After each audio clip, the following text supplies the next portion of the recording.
Do you know where your cows come from? Can't find mine. I think they were around here somewhere.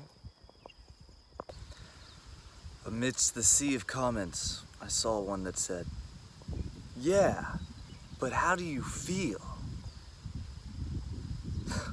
Holy shit, somebody cares. Oh, God. It can be such a cold, hard world on YouTube. I'm just kidding, guys. I get a lot of love out there, and I really appreciate it.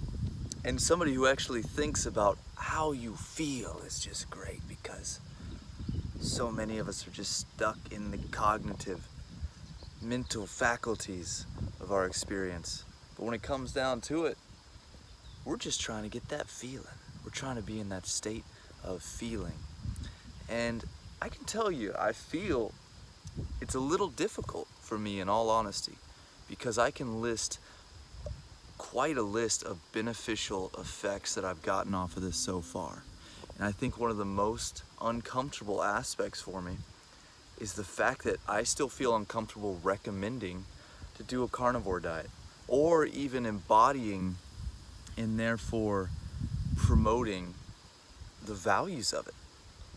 That's what feels the most strange to me, is I'm getting a lot of benefit off of this, but I feel resistance sharing it, because when you come from a background of the vegandom, it's highly judgmental. You get shunned and bashed. And the fear of judgment, I'm working on it. YouTube helps. It's a great place to go if you just really want to get judged. Judgment guaranteed. So in all honesty, I feel better than I have in some time. I feel more awake and more alert than I have in some time. It's still far too early for me to fully judge how I feel about the experience or how I'll shape my approach, but the benefits far outweigh the negative aspects, which are even hard to remember or name. Primarily just the fear of judgment. I've had a lot of vegan friends reach out, and everybody's sharing their 2 cents. Everybody wants to try to resolve and tell you a way that it could work. And I love people that care and that reach out and have that intention in themselves. But there are just so many things about this that feel so right. And it causes me hesitation for really expressing it fully, because I'd basically be promoting other people to go kill animals. So does that show some underlying fear or internal battle that I have with killing animals?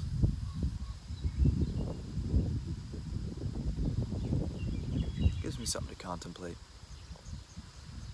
But feeling more present, more in my body, more alert, more stable, more relaxed, stronger, training twice a day again. Even my voice is more relaxed. I sing daily for the joy of it. To me, that's a great sign. I'm jumping and throwing kicks again. That is a sign of levity, of vitality. I know my own markers that symbolize or demonstrate when I'm in a good place health-wise. And what I have to reiterate, and I will continue to, is that I have done pretty much every diet there is. And I'm not here to tell you that this one will work better for you, but I'm seeing that it works better for me. What I can tell you for sure is that you won't know unless you've tried it. If you never have been vegan, you may want to give that a shot so you know what it feels like. There perhaps still is a time and a place for it. But if you have not experienced the contrast yourself, and you're just listening to other people's experiences, you'll never really know. That's the place that I was in. I knew I was never really gonna know unless I tried it. And I'm about 3 weeks, 20-something days through this experiment of a first month. and I'm extremely grateful. I have more gratitude for life now than I have in a long time. And I thought that an interesting kind of paradox is that if you were to have to kill life to really live, but the life that you got from eating animals was so much higher in the sense of joy, of embodiment, of clarity, of energy, of fulfillment, that you really started to care. Because in all honesty, I've been a bit detached from the world, in a sense that if it were to all blow up, it's all gonna end sometime. The fact that we're destroying fucking everything, the ocean is right on the edge, I mean, last straw, and once that thing goes, we're all fucked. And I feel kind of disattached from it, indifferent. However, I could see the potential of me continuing to eat like this and building up such vitality and all around joy and appreciation for being alive that I then have a motive to fucking try to do something about it. Gotta fucking try to do something because it's too good here, you know what I'm saying? Most people don't want to fucking be here, and that's why we're destroying ourselves. The world being destroyed is a sign of our own self-destructive tendencies, and that is because we don't really want to be here. On an average, as a majority, we're trying to check out, and so we're killing ourselves slowly, whether it's on a personal level through smoking or eating potato chips, or on a global level of just wasting our resources and overfishing just to get high off of the numbers of the money that we generate. So I find that an interesting thing to contemplate. Say you gained such a state of health and life that you love life so much, you actually had the virility and the vitality to pursue resolution for the planet itself, and thus helped life to continue even further than it would have if you hadn't been taking life. Just an interesting paradox or philosophical idea to contemplate there. But yes, that's my biggest discomfort, is that I have a lot of fans that I love that have followed me, and I know they're like, oh, come on, man, go back, do the other thing. And it's like, can you just love me no matter what I do? I love you, no matter what you eat. Even if you call me a piece of shit, still love you. And that's what we need. We need to cultivate more of that. So, that's where I'm at, guys. That's where I'm at. It's good, it's good.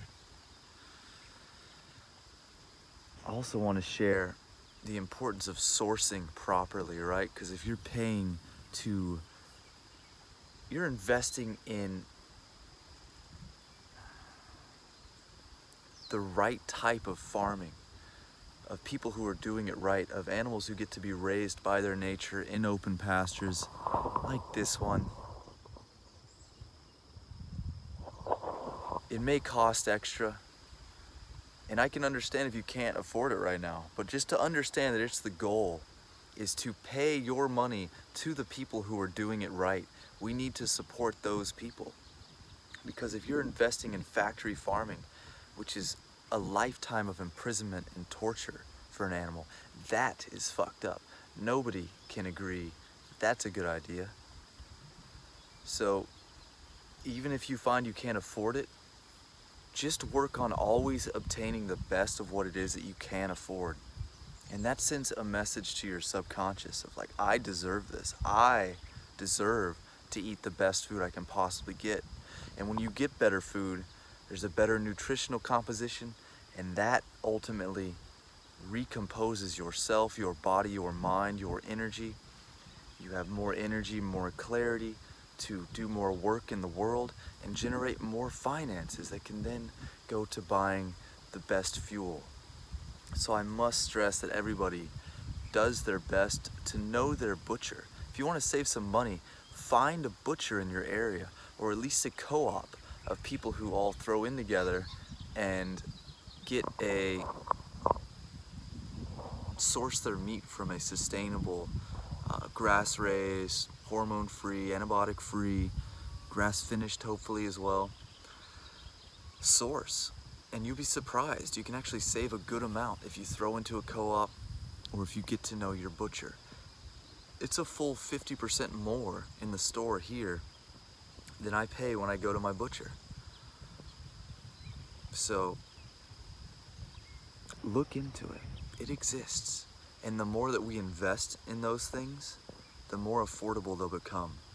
And the more that we tell the world that we want more of this practice, we want more of this type of animal husbandry. And slowly but surely, if we hold our focus on that it will happen. So that's where I'm at, guys. I feel good. I feel grateful, and really grateful for you guys. All the feedback I got on my last video. Great idea, sourcing information from the crowd. I'm gonna make an update after I integrate it all. An update on the calcium video. And just lots of love and appreciation, guys. Hope you guys are having the best day of all time. See you in the next one. Peace.